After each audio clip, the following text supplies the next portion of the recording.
And just like the cool part of this adventure is I don't know if I ever would have known that these guys existed.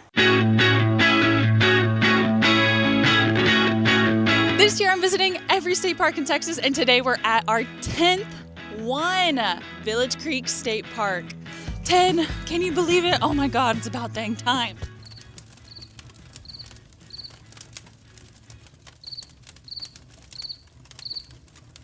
I just pulled over to the side of the road because this power line has caught a tree on fire, and I'm gonna call the 911. I guess.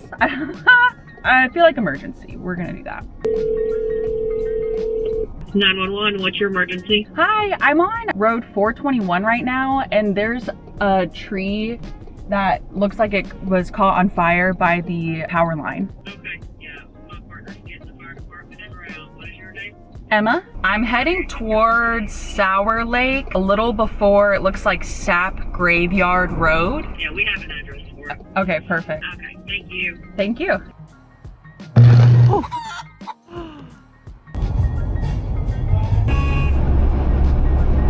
That was crazy. My heart is racing. Luckily, it seemed like when it did the explosion thing that then the fire went out. Like it was no longer sending electricity through it. I mean, there was also like 8 cars. I know you don't have to stop to call 911, but again, should I have called a non-emergency? Clearly they dispatched. Luckily we've had a lot of rain recently, so hopefully it's not like things are just gonna immediately catch full fire. But even then, I got a text earlier today from Travis County that said we're in high alert for wildfires. Holy crud. That was crazy. Welcome back, y'all. We just wrapped up our day at Martin Dice Jr. State Park. It was so lovely, beautiful.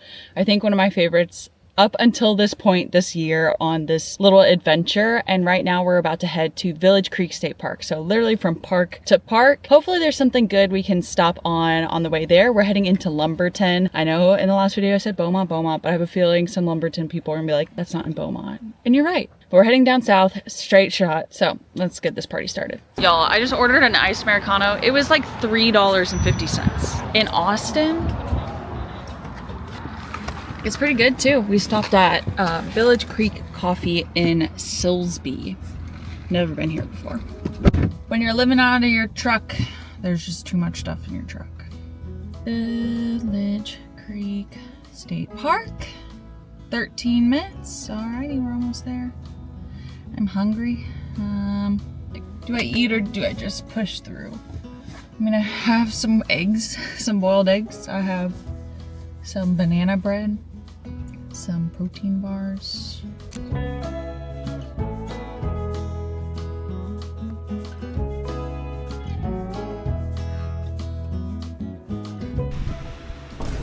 A massive branch just fell off of this tree right here. Sorry for not recording that, but it happened. It was crazy. Y'all, I'm not lying when I say this giant thing coming out of the ground is not growing out of the ground. This is what just fell off of this tree right here. You see that? And then this thing that's coming out of the ground right here, this big one that literally looks like another tree growing, that is what just fell off the top of this. Are you kidding me? That's crazy.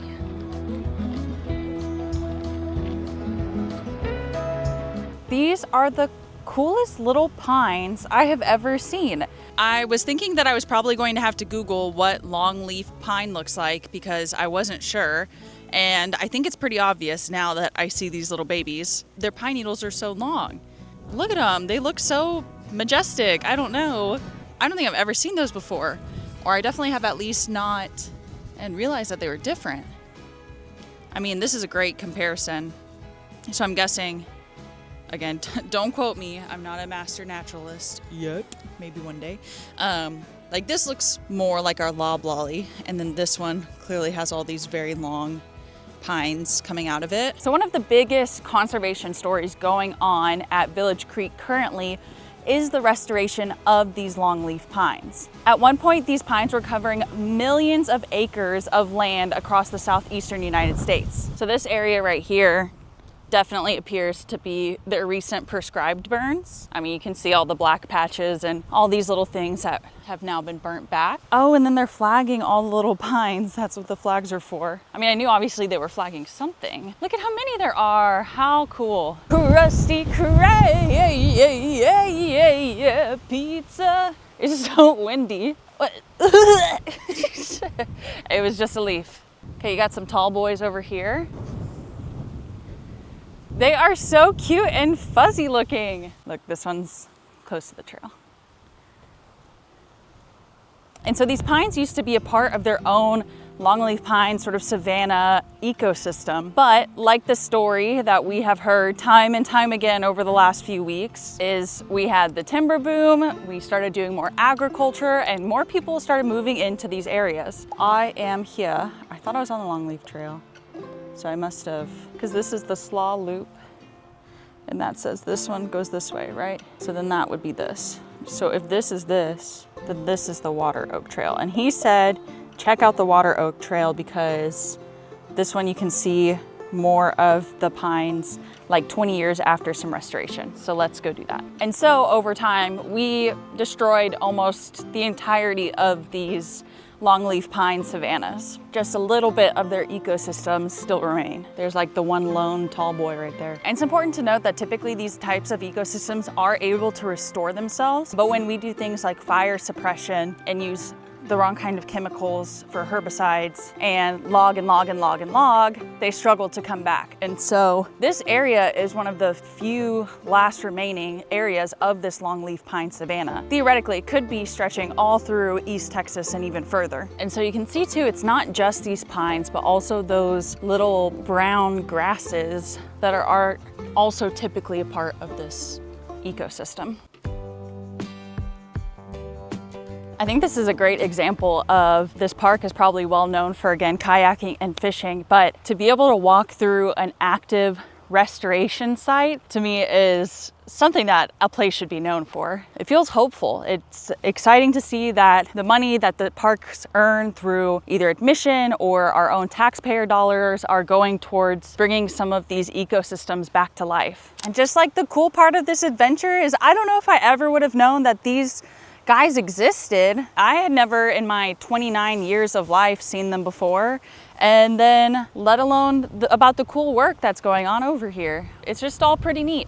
They're so cute. They remind me of like, I don't know, there used to be this little graphic designer on Instagram and he would make these little hairy, grassy characters, and this is what they look like. Keep on growing. This is definitely on the smaller side compared to other parks. We're already at the park boundary and we really haven't walked that deep into the park. Not only is this a smaller park in like total acreage, but it's also got much fewer campsites in comparison to the other East Texas parks that we visited and just like other parks in general, which is part of the reason that we said we're good to not camp. There is camping available, but it's pretty minimal. It's not necessarily known as an overnight park. There's some of our Yopon female. Clearly, we have lots of pretty, beautiful berries. Nothing like a state park day to make sure I get all my steps in. Because one of these lead to the parking lot, it does. It's getting toasty. I'm ready for my swim. The ground here is so sandy. I don't know if this is just like trail that they added or if the ground really is this sandy in this area.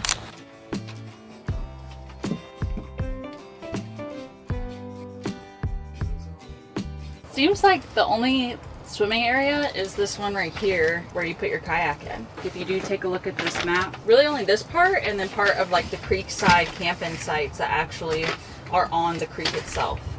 Let's hit it. Unfortunately, the only bathroom's a porta potty. Let's see if we can swimsuit without going in there. Tops on, just gotta do the bottoms. Before we go swimming, could you please subscribe? Not only does your subscription help me to continue to do this series, but also for each subscriber that I gain during this challenge, I'm donating a penny to the Texas Parks and Wildlife Foundation. This is how much we've earned so far. I feel like the number could be higher. So if you don't already, please go ahead and subscribe. No, we're not officially affiliated, but yes, I will be donating the money. Again, thank you so much for your support. I really appreciate it. And now let's go hit the river. Unintentionally doing a bit of a shirtless hike because the one place that's like the easy just walk in and be able to swim, there's like 5 guys fishing right there. And so I think it's a pretty quick walk, at least to another part where we can reach the creek, river. but I do find that to be just a tad annoying.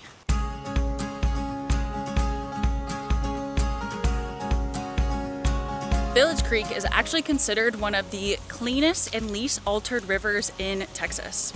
Yes, it is clean, even though it is very dark. It's considered a blackwater system, and it's called that because there are tannins from decaying plant matter that dye the river darker. It's like all the pine needles and pine cones and leaves basically are making this big old river tea. And since it hasn't been dammed, it still moves and floods and does everything that it would normally do without human intervention, which is one of the reasons that it stays very clean. Okay, cool, I found a spot. Look at all those knobs.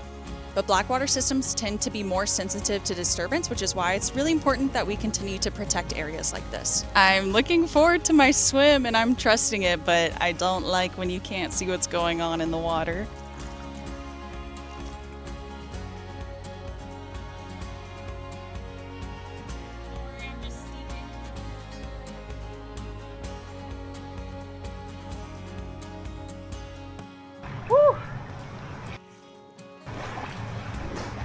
Putting my head in because I didn't for Martin dies.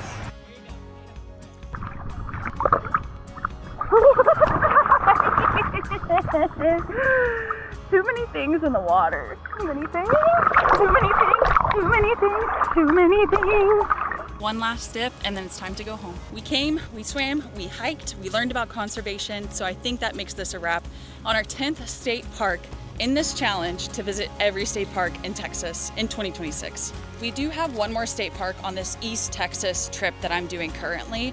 It's about as far east as you could possibly get. So far, I'm not doing it until I'm on my way back from Louisiana. That adventure will go live next Wednesday. Thank you again for all of your support, for watching this video. If you don't already, please subscribe. And thanks again for joining me on this adventure, and I'll see you next time we hit the road. Bye.